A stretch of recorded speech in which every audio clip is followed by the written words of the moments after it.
नमस्कार मंडळी. सकाळपासून माझ्या लेकीला खायचं मन करतं आहे कॅरेमेल पुडिंग आणि माझ्या ती मागे लागली मम्मा बनव बनव. सो फायनली विचार केला चला ती एवढं बोलते तर बनवून देऊया. सो मी आज इथे बनवत आहे कॅरेमेल पुडिंग.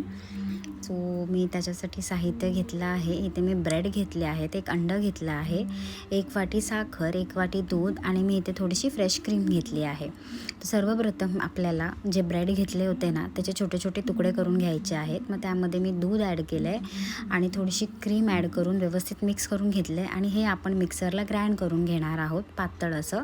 त्यानंतर मी इथे कॅरमलाइज करण्यासाठी साखर घेतली आहे व गॅसवरती ती लो फ्लेमवरती कॅरमलाइज करून घेतली आहे व्यवस्थित अशी.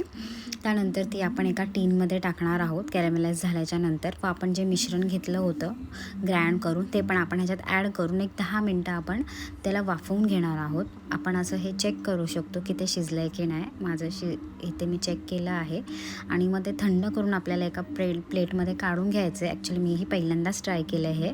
सो कसं झालं आहे आता लेकींना विचारूया. सो इथे खात आहेत ह्या दोघी, सकाळपासून मागे लागल्या होत्या बनव बनव. सो तुम्हीही ट्राय करा, तुमच्या मुलांनाही आवडेल आणि इझी रेसिपी आहे. कमी इन्ग्रेडियंट्स लागतात आणि मुलंही आपली पटकन खुश होतात. बाहेरचं काही देण्यापेक्षा घरच्या घरी अशी आपण स्वीट डिश बनवून त्यांना देऊ शकतो ही. सो नक्की ट्राय करा आणि माझ्या यूट्यूब चॅनलला सबस्क्राईब करायला विसरू नका. Thank you so much.